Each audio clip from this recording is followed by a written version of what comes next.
नमस्कार। आज हम भारत के संविधान निर्माण की जो पूरी कहानी है उस पर थोड़ी गहराई से बात करेंगे। जी बिल्कुल। हमारे पास कुछ नोट्स हैं, कुछ विजुअल्स भी हैं जो इस पूरी काफी जटिल प्रक्रिया के जो मुख्य पड़ाव हैं उनको दिखाते हैं। हाँ, ये समझना बहुत दिलचस्प है कि कैसे इतने सारे अलग अलग विचार, बहसें और जो ऐतिहासिक घटनाएं थीं, उन्होंने मिलकर हमारे संविधान को ये रूप दिया जो आज है। तो चलिए फिर शुरू करते हैं, देखते हैं कि ये दुनिया का सबसे लंबा लिखित संविधान आखिर बना कैसे। बिल्कुल, हम वो शुरुआती मांगों से लेकर फिर संविधान सभा कैसे बनी और कैसे ये लागू हुआ, इन सब पर नजर डालेंगे। ठीक है, तो सबसे पहली बात, ये मांग उठी कहाँ से?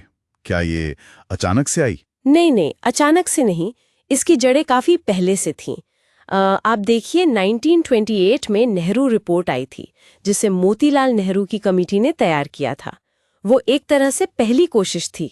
हाँ, मैंने पढ़ा है उसके बारे में। फिर 1934 में एम.एन. रॉय ने पहली बार एक संविधान सभा का आइडिया रखा फॉर्मली, और फिर 1935 में कांग्रेस ने भी इसे अपनी ऑफिशियल मांग बना लिया। अच्छा, और फिर अंग्रेजों का क्या रिएक्शन था इस पर? शुरू में तो वो टालमटोली करते रहे। फिर 1940 का अगस्त ऑफर आया। उसमें पहली बार माना तो सही सैद्धांतिक तौर पर शर्तें ऐसी थीं कि वो चली नहीं। फिर 1942 का क्रिप्स मिशन, उसने भी कहा कि युद्ध के बाद संविधान सभा बनाएंगे, पर वो भी फेल हो गया, बात बनी नहीं। तो आखिर में कैसे रास्ता साफ हुआ? वो हुआ 1946 के कैबिनेट मिशन प्लान से। उसके तहत ही संविधान सभा के गठन का रास्ता बना। हाँ, उसने पाकिस्तान की अलग मांग खारिज कर दी थी, वो एक अलग बात है। अच्छा, तो ये संविधान सभा बनी कैसे? मतलब कौन लोग थे इसमें, कैसे चुने गए? देखिए, कैबिनेट मिशन प्लान ने कुल 389 सीटें तय की थीं। बाद में जब देश का बंटवारा हुआ तो ये 299 रह गईं।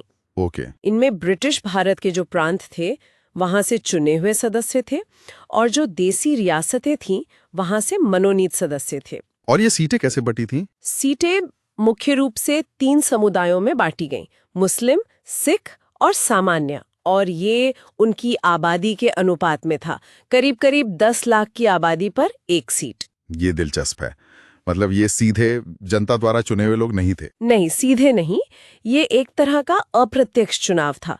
जो प्रांतीय विधानसभाएं थी ना, उनके सदस्यों ने ही संविधान सभा के सदस्यों को चुना था। अच्छा, प्रोपोर्शनल रिप्रेजेंटेशन जैसा कुछ? हाँ बिल्कुल, आनुपातिक प्रतिनिधित्व प्रणाली और एकल संक्रमणीय मत पद्धति से, ताकि सभी समूहों को प्रतिनिधित्व मिले।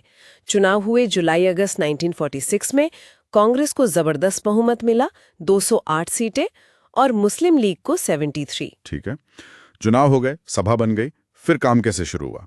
कुछ महत्वपूर्ण तारीखें? हाँ जी, पहली बैठक हुई 9 दिसंबर 1946 को, पर मुस्लिम लीग ने इसका बायकॉट किया। उस दिन सबसे सीनियर सदस्य थे डॉक्टर सच्चिदानंद सिन्हा। उन्हें अस्थायी अध्यक्ष बनाया गया। फिर 2 दिन बाद 11 दिसंबर को डॉक्टर राजेंद्र प्रसाद स्थायी अध्यक्ष चुने गए। ठीक है। एक और बहुत अहम दिन था 13 दिसंबर 1946। उस दिन जवाहरलाल नेहरू ने उद्देश्य प्रस्ताव यानी ऑब्जेक्टिव रेजोल्यूशन पेश किया। हाँ, ये तो बहुत महत्वपूर्ण है ना? जी बिल्कुल, इसी में वो सिद्धांत थे जिस पर हमारा संविधान बनना था, जैसे भारत एक स्वतंत्र संप्रभु गणराज्य होगा, नागरिकों को न्याय, स्वतंत्रता, समानता मिलेगी वगैरह।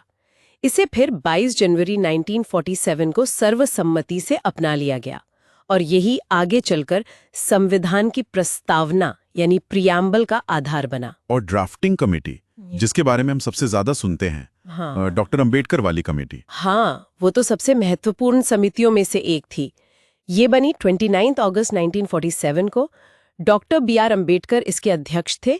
कुल 7 सदस्य थे इसमें। और इनका काम था संविधान का ड्राफ्ट तैयार करना। जी, इन्होंने पहला ड्राफ्ट फरवरी 1948 में प्रकाशित किया। लोगों से राय मांगी गई, फिर उसमें बदलाव हुए। कुल मिलाकर इस पूरे काम में 2 साल 11 महीने और 17 या 18 दिन लगे। बाप रे, 2 साल 11 महीने 18 दिन, वाकई बहुत लंबा और गहन काम था। हाँ बिल्कुल, कुल 11 सत्र हुए और खर्चा भी करीब 64 लाख रुपए आया उस समय का। अच्छा खासा खर्चा। जी, और फिर संविधान को अपनाया गया 26 नवंबर 1949 को। इसी दिन को अब हम संविधान दिवस के रूप में मनाते हैं। हाँ, कुछ प्रावधान तो उसी दिन लागू हो गए थे शायद। हाँ, जैसे नागरिकता, चुनाव वगैरह से जुड़े कुछ आर्टिकल्स।